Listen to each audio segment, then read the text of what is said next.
Hello student. Today's topic is biological classification from theory second section first fundamentals of systematic. As we know that the world having the great number of living and non-living objects. The group of living organisms of the world exhibit a great diversity and variations. The variation in plants and animals have posed a great problem to human beings for their study. That is how to recognize them with their differences and similarities. So therefore we have to classify them for our better understanding. The clue for the earliest classification come from the Vedas and Upanishads. In Vedas and Upanishads, several technical terms are used in the description of plants and plant parts. Charak and Chisro, the two ancient Indian scholar and Ayurvedic physician, contributed a lot to our knowledge of diversity and utility of organisms. In Ruksha Ayurveda, the science of plant and plant life, they dealing with the plant life in scientific manner. Also, the several Greek scholars, notably the Hippocrates and Democritus, made observation on animals, but their classification was not useful. So, first of all, what is meant by biological classification? So, biological classification is the scientific method of arranging organisms into groups and subgroups on the basis of their similarities and dissimilarity and placing the group in hierarchy of categories. So, first scientific classification given by the Aristotle.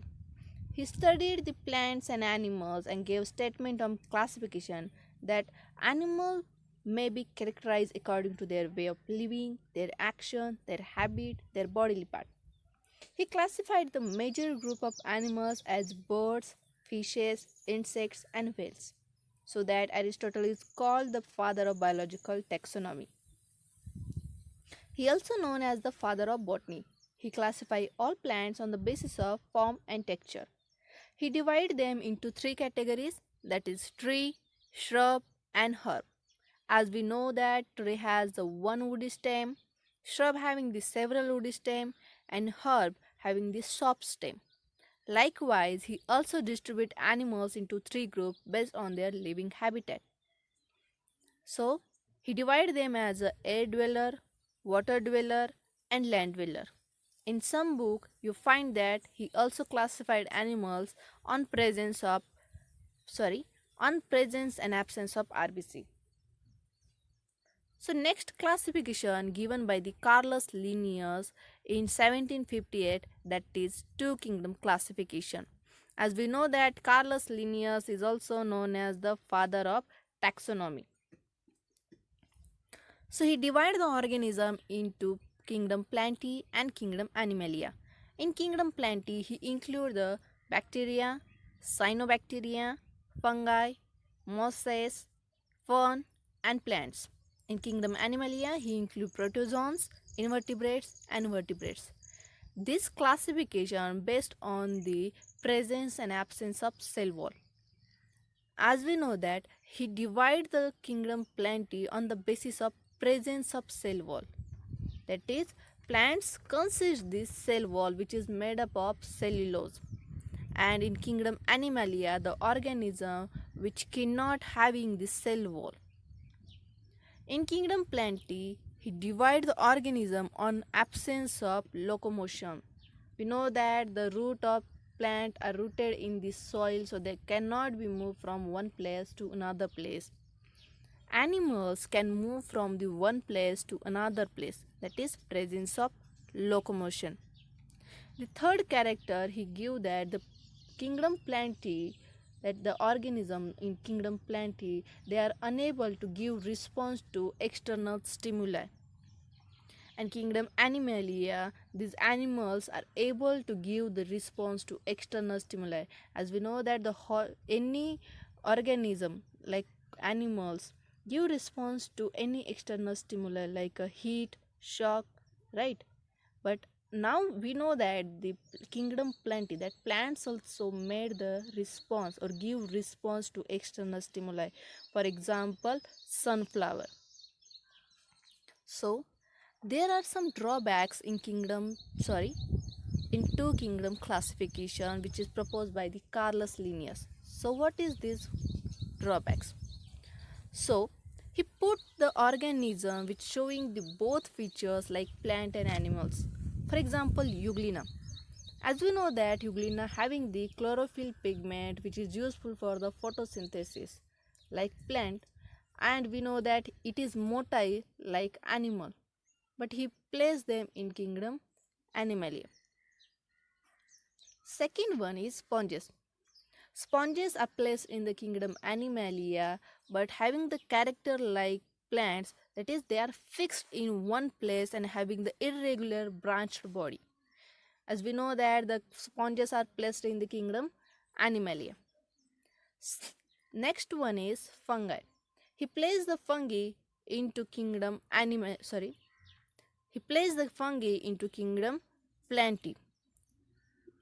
The character based on the presence of cell wall. As we know that the fungi having this cell wall, but it is made up of chitin. As we know that the plant cell wall is made up of cellulose and fungi cell wall is made up of chitin, but there is absence of chlorophyll in fungi. They are unable to prepare their own food material by the process of photosynthesis because of lack of chlorophyll pigment. They depend on the dead and decaying material for their food. Also, he cannot describe the place for the bacteria and cyanobacteria. As we know that the bacteria and cyanobacteria are prokaryotic in nature. Prokaryotics means primitive. Karyon means nucleus. Okay, so primitive nucleus or absence of nuclear membrane. But he placed them in a kingdom Plantae and he cannot describe their place in the kingdom system.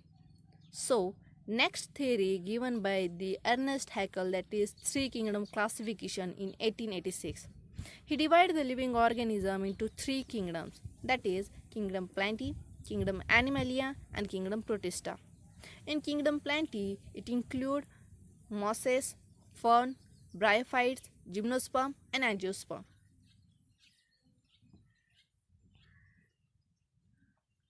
In kingdom Animalia, he include invertebrates and vertebrates. In kingdom Protista, it include fungi, protozoans, algae, bacteria and slime molds. So, whatever the problem in kingdom two kingdom classification, he put all of them in kingdom Protista. So there is no problem between the kingdom Plantae and kingdom Animalia. As we know that kingdom Plantae includes the mosses, ferns, bryophyte, gymnosperm and angiosperm. Also, kingdom Animalia include invertebrate and vertebrate. But problem is in kingdom Protista because he include fungi, protozoan, algae, bacteria and slime mold into it. So there are some drawbacks in three kingdom classification. What is this? So he put all the prokaryotes and eukaryotes in one kingdom. That is, there is no separation between the prokaryotes and eukaryotes. What is meant by the prokaryotes and eukaryotes? As we know, pro means primitive, karyon means nucleus, right? So there are, that is primitive nucleus or absence of nuclear membrane. Eukaryotes means U means true, karyon means nucleus, that is true nucleus present in cell. So he cannot describe or cannot separate them and they place them in a one kingdom system. Also, he kept the all unicellular and multicellular organism in kingdom Protista. He cannot describe the place of unicellular organism or multicellular organism. So that next is the four kingdom classification which is proposed by the Copeland in 1956. He invented the new kingdom, that is kingdom Monera. So four kingdom classification include kingdom Monera, kingdom Protista, kingdom Plantae and kingdom Animalia. So in kingdom Monera, it includes all prokaryotes. Prokaryotes means the absence of nuclear membrane. They are really very primitive organisms. Then kingdom Protista, which is eukaryotic unicellular organism, for example amoeba. Then kingdom Plantae, that is which is metaphytic. Metaphyta means, meta means bigger, phyta means plants. they are multicellular. Their body organization is multicellular and eukaryotic plant, that is their cell type is eukaryotic. Also, he divided the animals into kingdom Animalia, and he said that they are metazoic. Meta means big, zoa means animals. Okay, they are metazoic multicellular organism having the eukaryotic cell type, which is based on their cell organization and mode of nutrition. As we know that the animals are heterotrophic mode of nutrification, that is heterotrophic nutrition. So they are depend on the other animals for their food. But plants are the autotrophic mode of nutrition because they having the chlorophyll pigment, which is they use for the photosynthesis and make their own food material. So he also divided on the basis of their mode of nutrition. The next kingdom system, that is five kingdom system, proposed by the R.H. Whitaker in 1969, which is we use for the classification. It includes the Monera, Protista, Fungi, Plantae and Animalia. This classification based on their cell structure, they may be prokaryote, eukaryote, unicellular, multicellular, thallus organization, mode of nutrition, they are autotrophic, heterotrophic or parasitic, saprophytic, right? So it depends on their mode of nutrition. Also on basis of their reproduction, they may be asexual reproduction, sexual reproduction, likewise. And the phylogenetic relationship means their evolutionary base. Okay, so let's see the five kingdom classification characters. So first of all, he put the organisms into five kingdom, that is kingdom Monera, kingdom Protista, kingdom Fungi, kingdom Plantae and kingdom Animalia. The first character is cell type. It may be prokaryote or eukaryote, as we know that the kingdom Monera having the prokaryotic animals. Prokaryotic animals means which is the nucleus is really primitive or nuclear membrane is absent. Eukaryotic means true nucleus are present in the cell. So all the other four kingdom, that is Protista, Fungi, Plant and Animalia, having the eukaryotic type of cell. Then next character is cell wall. The cell wall of Monera organism is made up of non-cellular. Okay, it is a non-cellular cell which is made up of polysaccharide and amino acid. Cell wall present in some protistans. Okay, some protista organisms having the cell wall. In fungi, cell wall is present but without cellulose, as we know that the plant having the cell wall which is made up of cellulose, but fungi having the cell wall which is made up of chitin. Plantae, kingdom Plantae also having the cell wall which is made up of cellulose. And in kingdom Animalia there is absence of cell wall. Next character is nuclear membrane. As we know, the kingdom Monera having the prokaryotic cell type, so that the nuclear membrane is absent in Monerans. The next kingdom, that is Protista, the nuclear membrane is present because the cell type is eukaryotic cell. So all the other kingdom, that is Protista, Fungi, Plantae, Animalia, having the nuclear membrane. Okay, so next character is based on, that is body organization. The body organization of Monerans are cellular. Protista also the unicellular organisms. Then fungi is a multicellular organism which having the loose tissue organization of body. Then kingdom Plantae, that is they having the tissue and organ system. Organs they like xylem and phloems. And body organization in animal is well developed. They having the tissue, from tissue they made up of organs, organ system and the whole body structure. As we know the organ system, that is digestive system, respiratory system, likewise. Then the mode of nutrition. Kingdom Monera show both the type, that is they may be autotrophic or heterotrophic. Autotrophic mode of nutrition may be chemosynthetic or photosynthetic. Photosynthetic mode of nutrition means whenever the sunlight is present, they make their own food material by using this sunlight. Chemosynthetic mode of nutrition, that is, they use the inorganic material to make their own food material. In heterotrophic mode of nutrition, they may be saprophytic or parasitic. Saprophytic mode of nutrition means they depend on the other food or other dead and decaying material to gain the nutrition. Parasitic mode of nutrition means they depend on the host body to gain the nutrition. Next kingdom is kingdom Protista. Kingdom Protista show both the autotrophic and heterotrophic mode of nutrition. That is, they either make their own food material or they depend on the other organism to gain the food. Next kingdom is fungi. So fungi show the heterotrophic mode of nutrition. As we know, the fungi having the lack of chlorophyll pigments, they cannot make their own food material. So they show the heterotrophic mode of nutrition.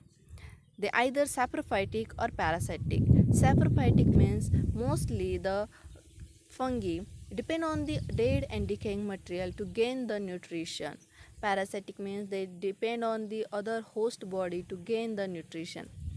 As we know, the kingdom Plantae show the autotrophic mode of nutrition. That is, they make their own food material by using the chlorophyll pigment in presence of sunlight. So they make their own food material. Then kingdom Animalia. As we know, the kingdom Animalia show the heterotrophic mode of nutrition. That is, they cannot make or they unable to make their own food material, and they depend on the other organism like animals or plants for getting the nutrition. So this is the five kingdom system which is described by the R.H. Whitaker. So in this lecture we see the different kind of classification or biological classification given by the scientists. The Aristotle classification, then two kingdom classification which is proposed by the Linnaeus, Carolus Linnaeus, then three kingdom classification which is given by the Ernest Haeckel, then four kingdom classification which is given by the Copeland, which introduced the new kingdom, that is kingdom Monera, and five kingdom classification which we use, that is R.H. Whitaker, which is given by the R.H. Whitaker. I hope you understand this lecture. So there is one question for you. Comment me its answer. Why dog eat in standing position and cat eat in sitting position? Think about it and comment me its answer. See you in next lecture.